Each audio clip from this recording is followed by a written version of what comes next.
Hi there, welcome to Story Time on the Back Porch. We're so glad you joined us today. We're excited because it's that time of year. It's time for Christmas. And we are dressed up today just for the season. We've got Litzy in her bandana. Lucy even has on her reindeer antlers. And there's Lila, all dressed in red and green. And this is my son, Nick. And that's a nice name for this time of year. I know, right? Just like St. Nicholas. Exactly. Well, he is going to be our guest reader for today, and you've got a special story. I do indeed. I have a book called The Littliest Soldier. As you can tell, it's actually made of fabric, unlike a lot of other books which are made of paper. And this was actually given to me by my aunt when I was just a little boy. Well, I look forward to you reading it. Well, I look forward to it too, and I hope you all enjoy. Once, in a toy-filled nursery, a set of wooden soldiers stood rigidly at attention. They were lined up on shelves, and each seemed very much like the next. Except, of course, for the general. He wore a uniform with gold braid, and sat upon a spotted horse, and looked even sterner than his troops, perhaps because the wooden horse was so uncomfortable. In the last row stood one very small soldier. His uniform was just as handsome, and he stood just as bravely as the others. But when Santa had painted the face of this little fellow, he had looked in a mirror and copied his own jolly smile. And instead of a gun, this small soldier carried a tiny bright red drum. Rum-pum-pum-pum, rum-pum-pum-pum, he played over and over on the little drum. The bigger toy soldiers stared at him with stern faces. The general scowled and spoke in a solemn voice. "You aren't a real soldier like us. We carry weapons and are ready to perform brave, important deeds. You just smile and carry a drum. What could you possibly do with a little drum?" Though his painted smile remained as bright as ever, the little soldier's heart grew heavy. Perhaps the general is right. "Do you think that my drum and I are really useless?" he asked the other toys. "But I love to dance to the rup-a-pum of your drum," sighed the ballerina doll. She rose on her dainty toes and whirled around the nursery floor.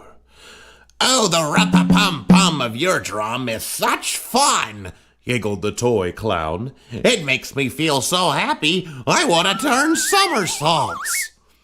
"And I always play duets with you," said the stuffed elephant. He liked to raise his trunk and trumpet in tune with the rup-a-pum-pum of the drum. All of the toys told him how much they liked the rup-a-pum-pum of his little drum. Still, a tear slid down the small toy soldier's smiling cheek. "You are all very kind, but I want to do a truly important deed," he said sadly. "Perhaps one day you will," growled the old teddy bear. "Meanwhile," he added kindly, "remember that Christmas will soon be here, and we must be ready to greet Santa Claus." Soon it was Christmas Eve, the most special night of the year for the toys.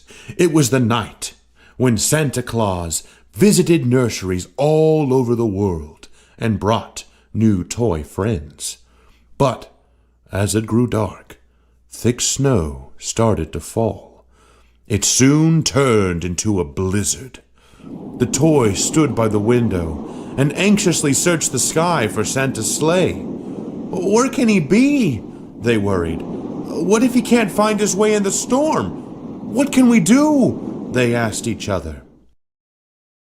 "We'll wave and shout. Perhaps Santa will hear us," suggested the old teddy bear. "All together now." So the ballerina, the clown, the elephant, and the teddy all called out, "Here we are, Santa!" All the other toys mooed and meowed, barked and baaed, eeked and squeaked, oinked, neighed, roar, hooted and howled, but their tiny voices were just blown away in the wind outside. "We'll signal Santa with a gun salute," the general said confidently. His troops fired their weapons into the storm, but the faint pop-pop of their rifles couldn't be heard either. "I may be small, but I want to help," the little toy soldier spoke up bravely. "I'll do the only thing I know how to do, but I'll try to do it better than ever before." And so he played his little red drum. "Rum-pa-pum-pum, do you hear my drum? Rum-pa-pum-pum, Santa, please come." He played so well and so loud that the sound of the drum echoed up through the whirling snow. Up, up, up, to where Santa was flying through the sky, unable to see the roofs below, and wondering if and where he and the reindeer could land. "By my whiskers," Santa shouted with relief, "I hear the rup-a-pum-pum of a little drum. Can it be that small toy soldier who has the smile just like my own?" And following the rup-a-pum-pum of the drum, Santa guided the reindeer down, down, down through the snow. He landed his sleigh on the rooftop and went straight to the nursery. There, while the other soldiers saluted and the toys cheered, Santa pinned a tiny gold medal on the small soldier's chest. "Though you aren't very big, you have a big heart," he said. "Sometimes just trying to do your very best is the bravest and most important deed." Everyone smiled, including the general, though it cracked the paint on his face so badly he was never able to scowl again. The old teddy bear adjusted his spectacles wisely. "I do believe," he growled, "that this will be the very best Christmas ever." And that was The Littlest Soldier. That was great. Okay, tell me, which were your favorite voices? You had lots of voices in there. At least a few. Yeah, a few, and some sound effects as well. Well, that was a great story. The Littlest Soldier. Mm-hmm. Very nice. A classic here in the Spencer family. Well, we hope you have a wonderful holiday season. Be sure and join us again for Storytime on the Back Porch. And